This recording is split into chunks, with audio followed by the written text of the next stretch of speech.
This is the Woodford 37HA-BR backflow preventer. The BR is just standing for brass. So we'll go ahead and get it out of the bag here. So the backflow preventer should come with this little rubber O-ring here at the bottom of these threads. And this is the backflow preventer for the Model 86. So we'll go ahead and take a couple measurements of it. We'll start with a total length.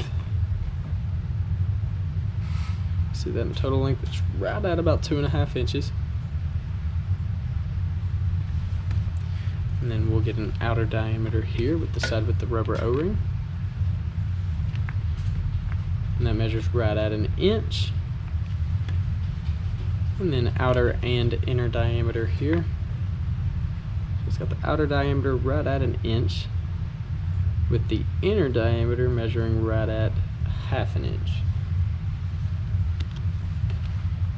Once again, this is the Woodford 37HA backflow preventer.